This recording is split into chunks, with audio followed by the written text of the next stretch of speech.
This is the Chefs Without Restaurants podcast with your hosts, Chris Spear and Andrew Wilkinson.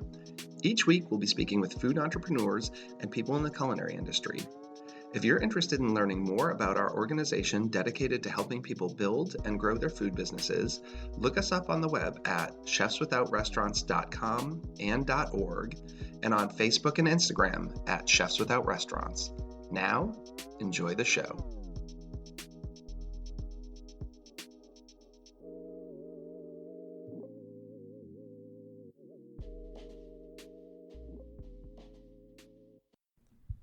This is episode 11. On today's episode, we talk with Chef Dre, Urbanchef31 on Instagram, about his business Urban Taste. We talk about building a personal chef and meal prep business in the Washington, D.C. area, leveraging your personal connections, and not burning bridges in the industry. If you like this episode, please let us know. And once again, thank you so much to Jug Bridge Brewery, our sponsor this week, who let us use the brewery to record the podcast. Now, here's the show. We're back with the Chefs Without Restaurants podcast. I'm Andrew. And this is Chris. We're your hosts, and we're here today with Chef Dre, the urban chef, straight out of the DMV. Thank you for being here and driving all this way. All right, thank y'all. We appreciate it. So we want to jump right into it. Tell us a little about the Urban Chef. Just tell you a little bit about me. Yeah. Born and raised in Northeast Washington, D.C. Wanted to be a boxer at first. Cooking wasn't really my dream, but grades wasn't too good in high school, so I had to figure out a way. My aunt really pushed me to want to cook. Started cooking in some of the best restaurants in D.C., went to culinary school, built up my craft, and now 10 years in the game, I just think it's best right now for me to work for myself and build my own company. How many, you said 10 years in the game? Yes, sir, 10 years. What was your first job at? First job actually was at Chevy's Fresh Mexican restaurant. All right. It was still good. I like tacos, so it was good. Is that owned by Chevy Chase? I don't know. I don't think so. I thought it was. Is it? I think maybe it might be. I mean, that makes sense. What was the movie, The Three Amigos? That would be a cool Three Amigos tie-in. You not seen Three Amigos? I have. Okay. I ain't never seen that. All right, so I ask everybody when they come on the show, what are you currently cooking? And that's for it doesn't have to be food. It can be whatever you're excited about. You know what I mean? What you got going on coming up in 2020 or whatever? What I have coming up in 2020, I think 2020 is the year of success. And right now, what I have cooking up is just a lot of promoting myself, and you're going to get to see a lot of Urban Taste. That's my company, and a lot more Urbanchef31, which is me. Just giving back as well. I just want to give back and just continue to learn and just keep building a name for myself. All positivity. That's what I'm about. Good energy. Good vibes only, man. Yeah, good vibes only. Always. I noticed in your Instagram that you have you kind of mix it up. You have some pictures where it's real tweezer food almost, real fine dining looking, and then other food is just that home style comfort food. Yes, sir. And that's the name of of the game for me personally. It's my business is about elevated comfort food. Like I said, did fine dining, but you don't want that when you're getting food all the time. You want just something that's approachable and something that's good. And that's how I feel. But I still want to have that technique. I have technique, so why not show that technique and display that while I'm around people? So that's what I feel like I needed to do, but I still want to keep it homey. Mac and cheese to me is comfort, but I want to elevate that mac and cheese. Different cheeses, you know what I mean? Mm-hmm. And just make sure it always tastes good. Yeah, absolutely. One of my mottos in my business is look good, taste good, feel good. Yeah, always. You got to look good, always. You got to feel good. Right. We with our eyes first, though. So. Exactly. And that goes for my staff. That goes for the food, the cleanliness of everything. You know what I mean? It's kind of all encompassing. Everything got to taste good. Everything got to look good. Everything is going to feel good. Exactly. So, you said you wanted to be a bartender before? No, actually, I wanted to be a boxer. Oh, a boxer? Yes, sir. Okay. How long were you boxing for? Off and on, 6 years. I was boxing. I just recently left boxing again. I was going back to train for a little bit, but just recently left because I really wanted to focus on the company. But so it was something I like to do as a child. I had a lot of anger because I ain't the tallest person, so I had a lot of anger problems. So it was a way of letting go to anger and also build a lot of discipline. So, but as you can see, boxing is not for everybody.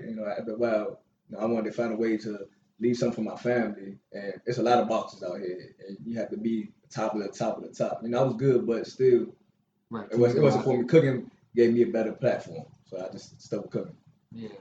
So was that kind of an easy transition? I mean, did you start cooking while you were still boxing, or did you just stop boxing and go straight into the kitchen? I stopped boxing when I like maybe 11th grade. I stopped boxing. Then I would go back and forth to it. Like I would box a little bit, then I'll leave a little bit because I was everywhere. My mind was on girls. Girls. So after a while, I was like, I'm going back to the gym. I'm about to go on this date with this girl, going on a date with that girl. But I mean, it was easy transition for me per se. I mean, I was disciplined. So going in the kitchen, and I always wanted to be the best. So going in the kitchen, getting in there, got to be the best. It was nothing else besides you have to be the best when you get in the kitchen. Like, and for me personally, you know what I'm saying, I have to be the best. So I work harder than anybody else. I bought that from Bob. That's the way to be. That's definitely the way to be. What was kind of like the breaking point? I know you said you working, maybe this was before we started recording, but you were working in kitchens, and then you decided to break off and do your own thing for catering and being a personal chef. So what was the breaking point that really made you want to step out of that? I had a chef ask me, do you want to be a lifetime cook or do you want to be a boss? And when he asked me that question, I really sat back and thought about, do I really want to continue to cook for everybody else, or do I want to be my own boss and leave my own legacy? And I said, I want to invest my time to live my own legacy, and I just jumped into it. I mean, it's very hard, but I jumped into it, and I have no regrets. So what do you feel is your biggest challenge? Like, what did you not know? And I'm sure there's still a lot you don't know, but like, everyone kind of jumps and they do their thing and they're like, oh, wow, like I didn't realize that. What are some of those things that you had no idea about? The expenses. It's not even just like the food costs, more so the things you have to get, the time you have to put in. It's a lot of time, but I have to get all these tools, and nobody's paying me. I'm paying for every single thing, and it's a lot of money that you have to invest into that. But I mean, it's still a learning process. I ask questions. I even ask questions from you. Anybody I can get any information from. It's all about just trying to build. And the hardest part is just all the money you have to put out right now. It's like, and then also make sure I'm not underselling myself. Because at times I feel like, oh, I just want to get my name out there so bad that I started to cut myself. And I know the product I can put out. So if I feel like I'm cutting myself now, I'm cutting my product at times too. So I didn't want to do that. Well, that's like one of those things that we've talked about a lot that I'm really annoyed about is this whole like working for free thing. And that falls on the marketing. Like, I think you have to pay your dues a little bit and do some of those things. But there's all these people who want to capitalize on your skill, what you can do, and say like, come out, do our event. Like, there's going to be all these really important people there and they're going to try your food. And I don't know. I've just never seen it really convert. And, when you're new and starting out, yeah, maybe a little bit.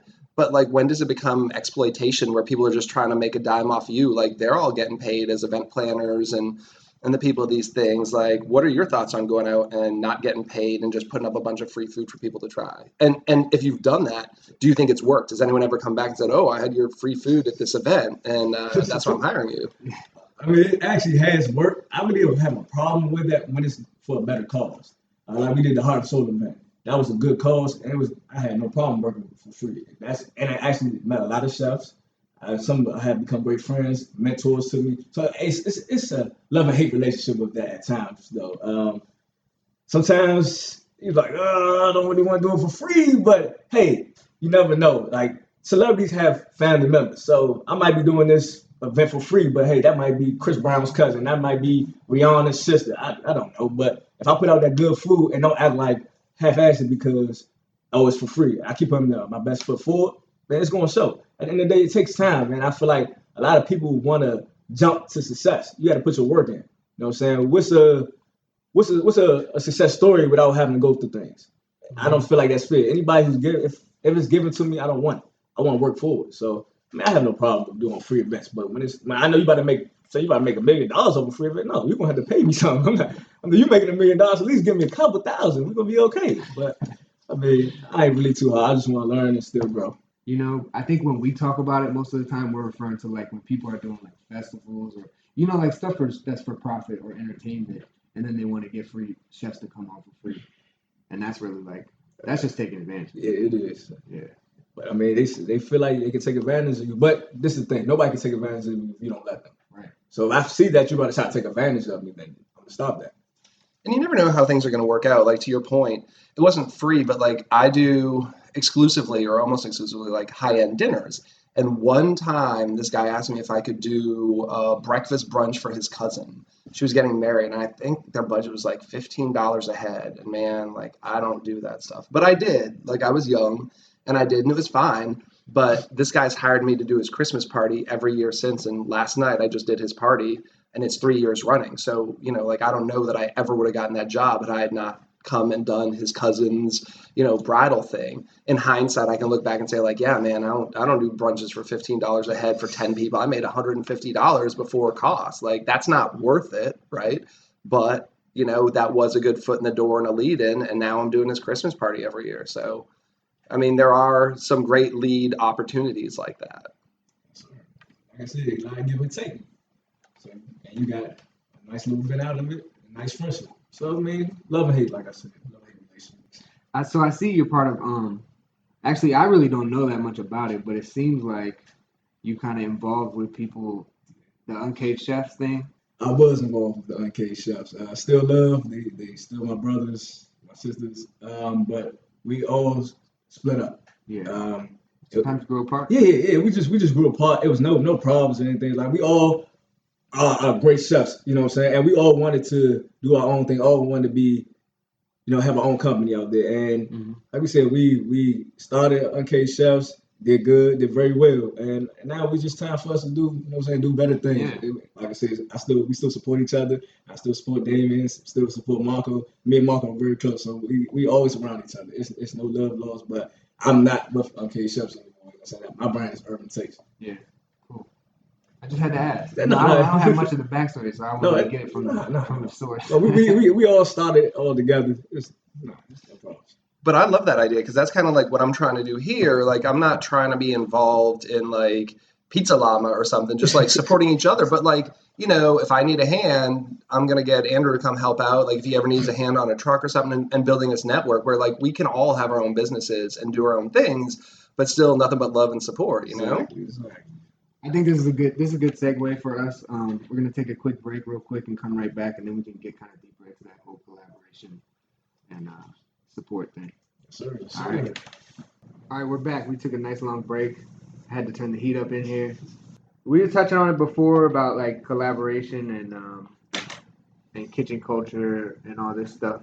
And I kind of wanted to ask you about the collaboration and support you see with like independent chefs in the DMV area, especially since there's such like a strong restaurant scene in DC. So I know there's a lot of good chefs down in the area, you know what I mean? And then it's got to be a lot of y'all that did what you did that want to like just got to be like, I'm doing my own thing.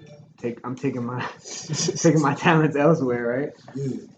So I mean, with the collaboration scene, it's actually growing, and I'm actually happy to see that because at first, a couple years ago, it was a lot of egos, and a lot of people wanted to be the best. And they want to see you do good, but they don't want to see you do better than them, man. It was a lot of bullshit. And now, like, I feel like it's becoming a family. I got different chefs that hit me up that ask me to do events with them. I'm asking chefs to do events with me. Me, Marco, shout out to Chef JB. We do something on Fridays every day, so we're collaborating. And it's all about just building that foundation. And like I said, I'm big on family, and we building a family, and we're not selfish. Like, it's too much money out here to be selfish. You can't do every event by yourself. You know what I'm saying? And what I do good, you know what I'm saying, I can help you with, man. You can help me with what you do good at. It's building that relationship, man. It's growing, though. I am happy to say it's growing, because at first I didn't feel like it was going to grow. There's a lot of hate, but now it is growing. That's good. Who do you think, was there like a tipping point there, at least in the DMV area or in the DC area, like who, I guess what I'm saying is somebody influenced you, or like who paved the way, you know what I'm saying? Was there somebody that did this that is notable to talk about right now? Yeah, right now, like the whole Instagram scene and the private chefs. Like private chefs and just being independent and pop-ups and all that shit. You gotta give it to, I'm not sure if you know about Kiss and Crave, but you gotta give it to JL. JL started all the Instagram fame. Nobody was really doing it like that before. People was on Instagram, but he took that and made that a platform. Yeah. Nobody was doing that at first. We were posting pictures, Well, I was posting pictures, you know, with my shirt on and stuff like that. Now he's posting pictures with food, you know what I mean? So He was doing business on that. he was doing business, and you see how much business he's grown because of that. Yeah. So yeah, JR started this. You got JR, Damien as well, that's Kiss the Chef, like, and Tobias. Those are three that I saw when I first started getting on it. Tobias, what's I think his name is, I don't think it was like King Chef TD before. I'm not sure what it is now. is that the one that Kizzy brought up last week? I feel like maybe One of our past guests, at the end of the show, I'm gonna ask you who to get on the show next, and one of our past guests recommended somebody named Tobias, and I think it might be the same It's person. only one Tobias out here, man. Good chef, man. Good friend of mine. So yeah, it was them three. To be honest with you, that's the only thing I saw. the Tobias Doorzone. Yeah, Oh yeah, Okay, so yeah. Kizzy said like that's the one you got to get on. Like we ask everyone who you need to have on, and she's like, you need to get him on the show. So he's on our list of people. Like if he wants to come out and do it, so you might need to help make that happen. If you see this Tobias, if you're on here, you come in on the show, man. Come on through, Tobias. That's cool though. Yeah, no, I was that's really cool that his name got brought up again, and then also I don't know a whole lot about Kitchen Cray. I mean, I know he's on Top Chef. I know he was doing the private chef thing before he started the restaurant. So, but I had an idea. Like he's a little older, so I maybe thought that might come up, and the fact that you brought it up it made me. He started this. I don't care what nobody say. Like nobody was using Instagram like the way he was using. People were using Instagram, but Right. to just publish himself and network, nobody was doing it like him. He made it actually cool for real. Man. Yeah. I feel like he's like the godfather of like the whole Instagram chef movement. Yeah. Yeah, man, he does it good. I have yet to try his food, but The food's good. I'm sure. Yeah. So I guess getting into that with people starting their own restaurants and stuff. Oh, I didn't even ask you this in the intro. Do you want to open your own restaurant? Is that a dream you have? Hell no. Good answer. No, not at all. I do not want to open a restaurant. I feel like yes, you can change the menu, and yes, you can do different things to spice it up, but it's nothing like going to a different person's home each time or do different events. Like that's fun for me. Well, that's what I love too. Like I like to do so many different cuisines. I think it's really tough. Like I want to do Mexican food tonight. I want to do Italian food tomorrow night. I want to do some Thai food. Make maybe a dinner with all three of those. And I think it's really tough. You can't open a restaurant that's doing all that. I mean, like maybe you can, but people want to come and know that they're going to an Italian restaurant or a Mexican restaurant or something like that. And I love that flexibility of changing the menu every day. It keeps it interesting for me. And that's what makes it fun. That's why I wanted to do that. Yeah. So what what do you think about like the overall kitchen culture? And I mean, I know you had some bad experiences, but you've been at a lot of places, 10 years in the game. How do you see, from your own experience, the kitchen culture evolving over those 10 years? Actually, it's starting to get soft. To be honest with you, kitchen culture is starting to get soft, and I think all these shows have made it the reason why it's soft. Everybody's in for fame. When I first started, it was about being the best and perfecting your craft. Now it was like, oh well, I'm gonna work for this guy because he was on Top Chef. I'll get my name out there, then I'm gonna do this pop up, do that, and I'm gonna be famous. I'm gonna be rich. We was doing it, making $7 an hour, $7.25 an hour. You know what I'm saying? Working 16 hours a day, and we was loving each moment of it. Cuts, burns, bruises, everything. And now I feel like they getting soft. Like the kitchen, like the last kitchen I was in, it was just, people don't want to work no more. They don't want to work, and then it's all these extra laws now. Oh, you can't. If you yell at me a certain way now, you can get fired. No, right? Where the kitchen I was in, you're gonna get yelled at every day. Even if you're doing right, you're gonna get yelled at even more if you're doing right. You know what I'm saying? So it's just getting soft right now. I don't like the path it's going, and a lot of the food is getting washed. You know, it's watered down right now. So, but at the same time, isn't that part of the reason? Like, that's part of the reason that you wanted to leave the kitchen, though, right? Yes, sir.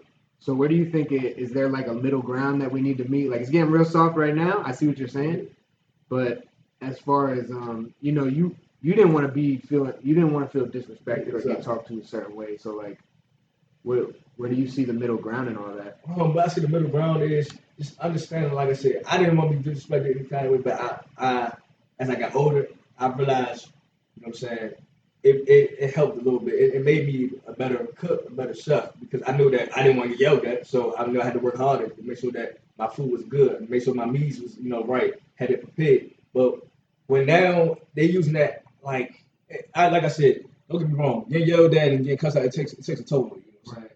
But now you're not gonna do nothing because you cussing me one way. Oh, now I'm gonna get you fired, chef. You know what I'm saying? Instead of taking an ass, they take anything now. The chef be like, hurry up. Oh, now the chef is being too mean to me. No, he wants you to work with a sense of urgency. So that's why the middle ground I think it needs to be put as in. It's a borderline. You know, it's, like I said, it's a borderline between love and hate. It's a borderline between right and wrong. You know what I mean? If you cussing me out, call me all different types of names, now you're doing too much. That's disrespectful. Yeah, that's like you can yell at somebody and still have respect. Exactly. I think there needs to be an overall way you are. Like you're either like kind and nurturing, or you're like a jerk. But you know what I mean? Like it's okay. Like in the rush, right? Mm-hmm. Like there's 100 tickets, and you might say to someone like, "You need to pick it up. Like get going." But then when the rush is over, if you can say like, "Hey, good job. I appreciate you. Like, sorry if I snap." But if you're just like that guy all the time, who's always hollering, like, I don't want anyone to be afraid of me. Like, I don't want my employees to be afraid of me. I think there's a way to be a mentor, show people the way to do things, hold them accountable. Like, you can have high, tough standards without yelling all the time or shouting. Like, I don't want people in my kitchen to be afraid of me when I walk in the door. But I'm going to hold them to my standard. And I think that's kind of what we're trying to find. Respect comes from respect given and not like fear. But nobody wants to be called an idiot. It's a difference. You could tell me that I'm doing something wrong without calling me an idiot. You know what I'm saying? You can tell me it's a better way to cook that fish, or it's a better way to do this steak, or X, Y, and Z. But to be called out your name, that's when it starts to become personal. Whenever you make it personal, a lot of people say don't take things personally. But how can you not take something personally if somebody's disrespecting you? Right. But sometimes emotions get the best of you as well. Anything else you want to touch on when it comes to like kitchen culture? Like you said, accountability is one. I don't think we hold ourselves accountable like we used to. I think we kind of just let things go. Oh, well, I know that scallop wasn't seared correctly. I'm just gonna let it go. No. You know what I'm saying? If it's not right, we do it. You know what I'm saying? A lot of people just kind of let things go. You gotta think every time you put out something, that's a representation of yourself. Mm-hmm. And I don't know this person I'm cooking for. You know what I mean? So every time I want to give them the best. But they say first impressions mean the most. I want that first impression to be the best. You know what I'm saying? I don't know what type of day they were having, but who knows? My food might just make their day way better. You know what I'm saying? Because I took that time and put that love into that food. Yeah. I have a little bit of a struggle with that. I do pizza. It's wood-fired pizza. Obviously, like, I don't put stuff out that shit. Like, there's a point where I gotta be like, no, you're not serving that. And a lot of my staff, for the most part, they understand that and they know when to say no, or they'll ask me. But there comes a time where, like, so I'm cooking with the wood fire, right? And it's hot. You're gonna get char marks. Like, part of the point of the pizza is to get some char marks on it. So I struggle with this sometimes where, like, it might be. Some people have a standard, like in Italy. I don't go by the standards of Italy anyway. As far as like ingredients you use and stuff like that, if you want to be certified Neapolitan, they want you to use certain tomatoes and stuff like that. But I'm not Neapolitan. I'm not from Italy. Like, I'm not gonna ship everything. Granted, some of the stuff I use comes from Italy, but what I'm trying to say is they have a standard sometimes where it's like basically the size of this pizza. If you have a burn mark that's bigger than that, it's like. They don't want to serve it, although some people will. Some pizza shops out here serving stuff where the whole pizza is burnt. But for me, it's like I might get something that's twice the size of that, but if the rest of the pizza looks good, I might let it go out. But then I have to educate people and let them know, like, or if they ask, sometimes I just kind of let it go because it says wood-fired pizza in my name. I don't know. You know what I mean, though? It's kind of like a struggle where I'm like, you might get misunderstood. But if somebody comes back and says, oh, my pizza's burnt, I'll be like, well, it's a wood-fired oven. Like, we get char marks. That's just how it is. Right. It tastes good like that. I mean, it's the difference between charred and burnt. You know what I mean? Right, so if it's charred, then it's still acceptable because it's a wood-fired oven.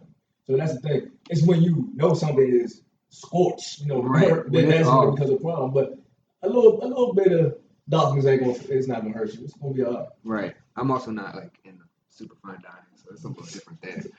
And I also think I always tried to teach my cooks to hold each other accountable. Like, I don't know what's like where you are, but like if it got to me and it wasn't right as the chef, like y'all as cooks aren't holding each other accountable. Because you know what I'm talking. Like he said something about scorch. It's like when someone scorches a cream sauce, right? And you all know you can smell it. If you tried it, it was burnt.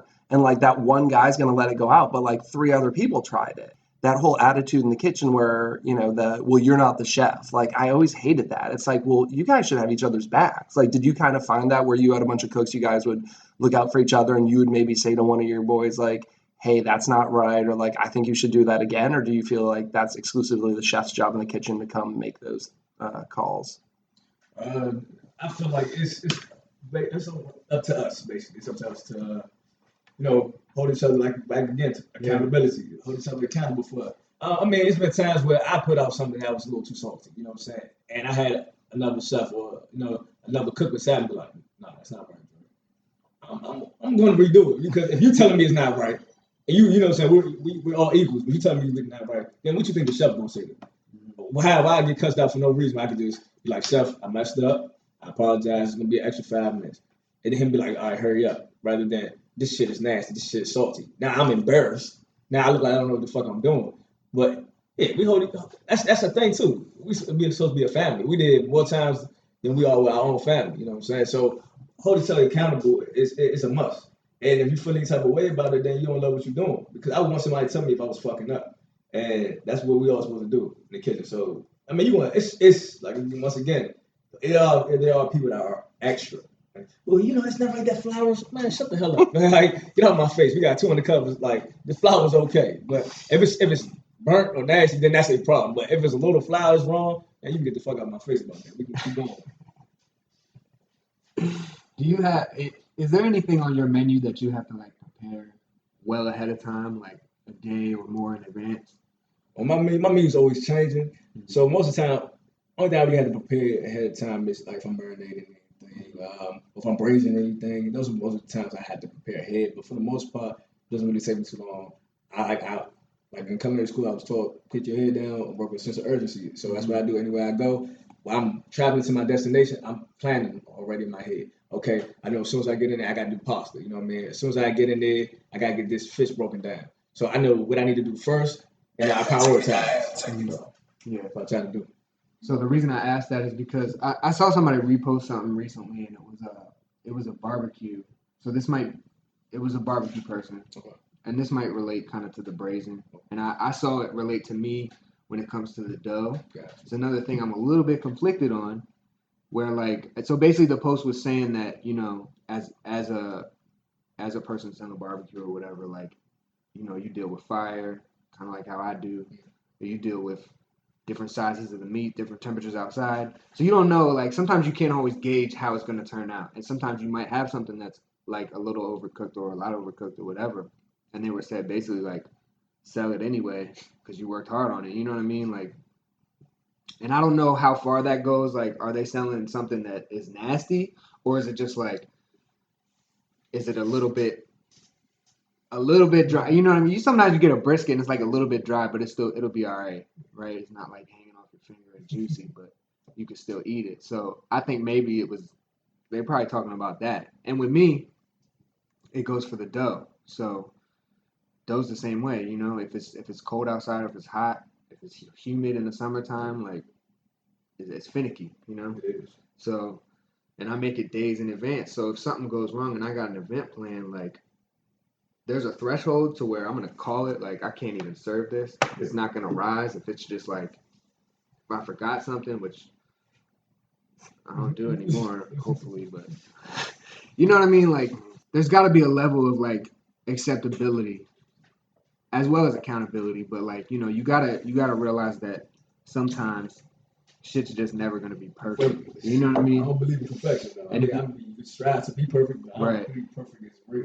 You know, some of the best things were made by mistakes. Right. You know what I mean? So it's perfect is lies. Right? I can't make anything perfect. But I can strive for perfection. That's what I Right. do. And I don't know how you do your menus with your customers, but I've learned to leave some things vague. Like, I used to call out every item, you know, you're getting like shrimp and, you know, it's like shrimp with smoked Gouda grits with stewed tomatoes and bacon, all this. And then you get there and you're like, man, I forgot my bacon or something like that. And now it's just like giving myself a little leeway. Like, I don't say that it's going to be an apple cider vinegar or vinaigrette or a sherry vinaigrette. It's just like vinaigrette. And then like if I have sherry vinegar I want to use, I can use that. If it's apple cider, I can use that. If I get there and I forgot to bring my nasturtiums, like I have some leeway. But when I was trying to make way too fancy when I started, I wanted to tell everyone every ingredient and every technique. And then it's just like, wow, sometimes you're just in the weeds and you send that dish and it's like, wow, I totally forgot to put the nasturtiums on there. But if you don't mention it, how do you do your menus and your menu plannings? Do you have set menus that you're sending out to people, or are you customizing per person? How's that work? I'm usually customizing per person. I feel like that's the fun in it. Me being a chef is always being able to develop something new, something fresh. My meal prep, I do have to have a set menu for that because I would go crazy trying to do everything differently. For the most part, I'm doing like personal chef or catering. I like to change my menu. I ask you what you would like first, type of food are you looking for. Then from that, I make a menu. So if you tell me that you want, per se, some chicken and waffles, okay, then I understand you want chicken and waffles. But what type of waffle do you want? You want a red velvet waffle? Do you want a sweet potato waffle? Like then we had fun with it. But for the most part, my menu was always changed. I had base things. You know what I mean? When it comes like you want a buffet, I know I'm always having macaroni and cheese. I know I'm gonna do some greens, but I know I'm gonna do some wings, but my wings can change. I do a lot of different flavors. That's my thing. I like the flavors. So I like to make a lot of different sauces, and I like to do a lot of different things with the wings. So it all can change, it all depends. But like I just feel like if I just tell you this menu right here and I just leave it, then I feel like it's no fun. Like I want you to be able to say, well, I told Chef I wanted these scallops, and now look what Chef did for me. These scallops were made just for me. You know what I'm saying? Nobody else had this type of flavor profile, and I think that's what makes it fun. I've been thinking about this for the past 5 minutes. What's the biggest, like, he was talking about forgetting stuff, and I was talking about messing stuff up. So, like, what's you guys' biggest, like, fuck up? You know, like, you had a pop-up and you just forgot something or you didn't prep something or something, and then how did you bounce back from that, if you did it all? Oh, man, you go next. Starting with when we started doing I guess you could say little pop-up plates and everything, I forgot the containers. And I was late at that. So Styrofoam or whatever? Yeah, I forgot the containers. I had to go all the way back. So I had drove from Upper Marlboro to at Union Kitchen. We supposed to open at I think 11 o'clock. I got there at 9:30. I said, Mom was like, "Yeah, Dre, where's the containers?" I said, "In my car." Went out to the car. We had just bought them the other day. They weren't in my car. I took them out. I don't know why. I was drunk probably. I don't remember, but I had to speed all the way back home. Get there. I got there right when we opened, and everybody's looking at me like, "How you drop the ball? It's just containers." And that was like one of the biggest things. And then one event, I think I forgot the chicken, and I had to run back home and do some other stuff and call a couple friends. It was a lot. It was crazy, but I've learned from my mistakes, and that's why I take notes and I make sure I check them off, make sure I have everything. Luckily, you weren't too far away from home, right? I mean, but it was doing traffic, like going back. It was ridiculous. I'm speeding, the cops behind me. I'm like, oh man, like I'm trying to think about lying because I get pulled over. It was crazy. I was all the way in like Alexandria, and I bring everything with me. I bring all my china and everything, and I just had this feeling. I was on the Beltway, and I had this gut feeling. I voice called my wife. I was like, "Can you go in the garage and see if my china's there?" I left everything in my garage, all my china, half my gear. So we got to the city. I pulled up on GPS. There was a Dollar Tree, and I went in. I bought like a $1 cutting board, one of their janky Santoku knives. I had to buy some silverware. I probably could have gotten away with like using the customers, but I feel like I didn't want to do that because I say like I'm going to bring everything, and I don't want to be the guy there. And your first impression of me is like I'm the guy who forgot everything, right? And like one time we forgot ice cream. We were doing an event up in the mountains, and we were like half an hour from the nearest store. Thank God I had someone with me, and we were doing like a hot brownie sundae, and I'm literally plating up the brownies. Like they've finished their entree, and I'm like, I don't have my ice cream. And I said to them, "Are you guys ready for dessert, or do you want a minute?" And they're like, "Oh, can we get like half an hour? We're gonna go out some bourbon and stuff." I'm like, "Yeah, cool, we good." And we went on the internet and found like a Weiss or something, and I sent Mike, and it was like 15 minutes each way just to go and get ice cream. It worked out perfectly, and I don't usually have people with me, so that was like a very rare thing. But every once in a while, you just have those things where it's like you can't not have ice cream. But and sometimes you have things where it's out of your control. I did a salad that's it has kohlrabi in it, and I bought some really good looking kohlrabi from like Mom's, like really expensive, high quality. And I got there to do it, and I cut open, and they were black inside. You know, like, what do you do? It's literally like an apple and kohlrabi salad. It's one of the two main ingredients. It's not something you can get at any giant. So you just wing it. Like, I had some radishes with me. Like, a lot of people don't know the difference between, like kohlrabi and radishes are both kind of, like, in that same vein. So I was just like, I'm just going to have to take these radishes off my pozole, which I usually use as a garnish, and just chop them up, and it became, like, an apple and radish salad with a chimichurri dressing. Like, you just got to roll with it. So this weekend, actually, I did a catering. It was just me and one other person, and I had the food truck out somewhere else. So it was kind of a hectic day, and I had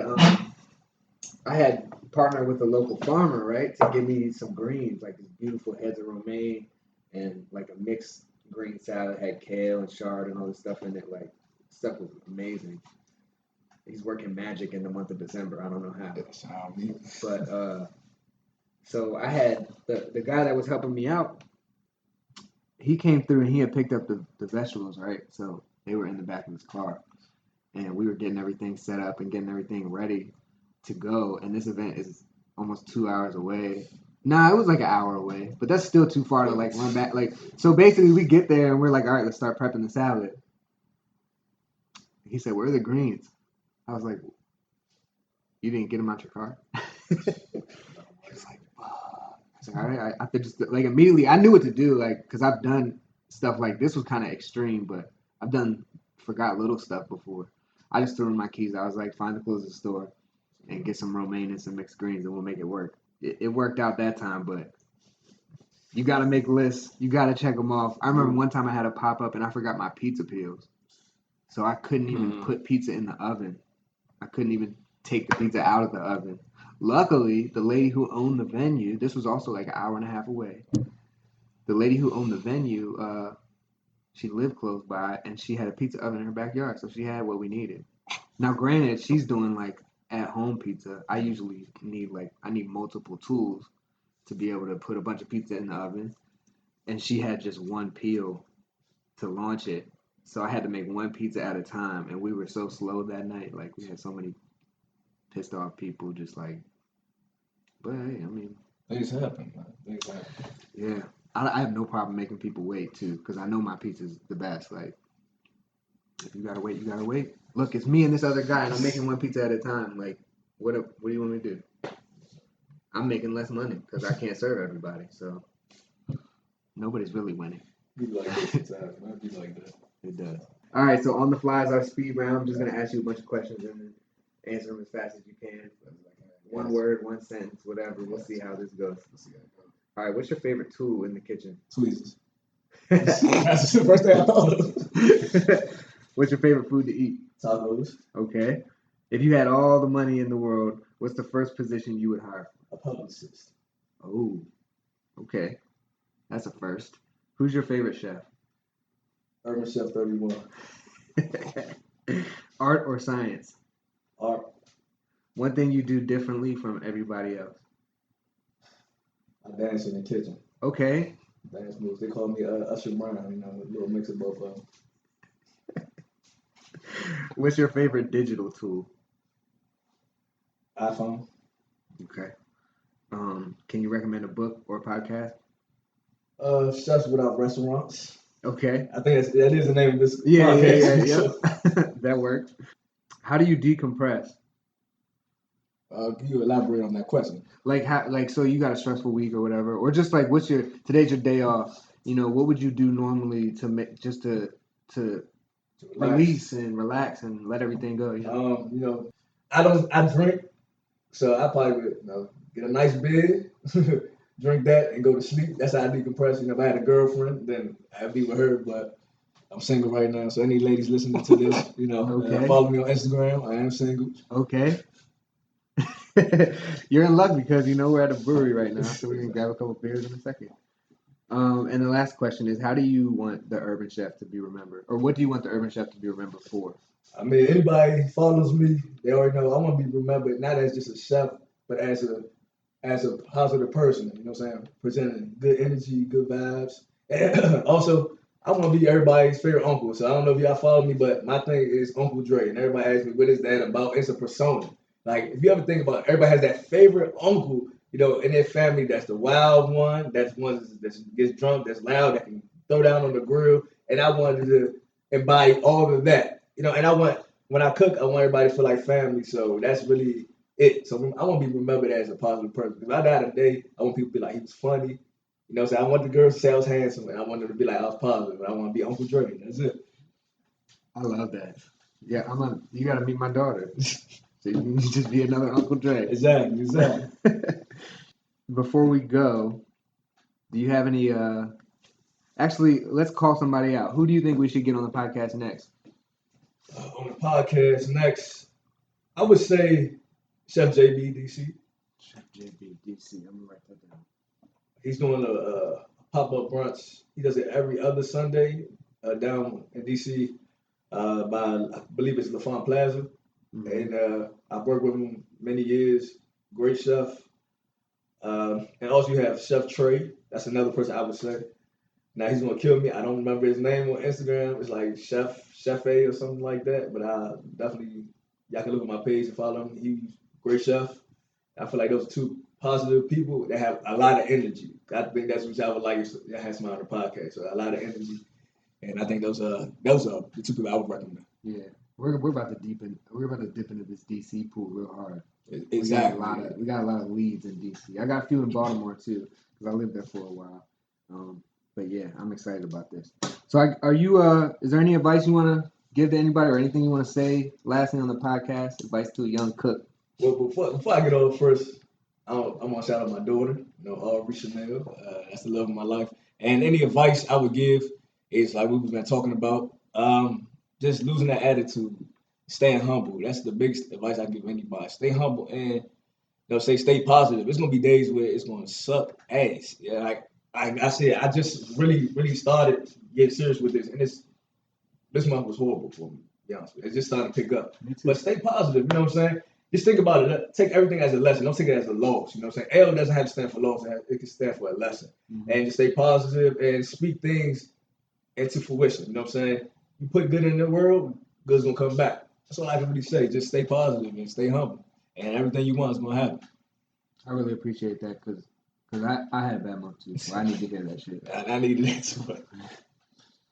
Like, on that note, if you're the kind of person who can hustle, like, I think that's where the best stuff comes from. I think sometimes you're just successful enough that you get complacent, right? Like, you don't have any business, and then you get some customers, and then you think you're the shit, and you're like, cool, and then you just kind of go on autopilot. For me, it's that month where I don't have a lot of business that I'm up till 4 a.m, like, on the internet, thinking of, like, a new way, like, oh, man, I need to reach out to wedding, like, I was thinking about wedding planners, like getting in front of them to do like rehearsal dinners and stuff. And like one night I just went on The Knot and just found like every wedding planner in the whole DC range and just started shooting them emails. Like that's the kind of thing that you don't do when you have business and you're feeling comfortable. And for me, that's like what I love doing is like when I have a really terrible month, but you have to have the drive. You can't wallow in that and just lay in your bed and be like, man, I had no business this month. So if you're the person who has that fire, I kind of like those days where you have a really bad month or a bad week or day. I don't want a really bad month, but like a couple down days where you're like, oh, wow. Like, to be honest, I have no business this week. Today's Monday. I have nothing between now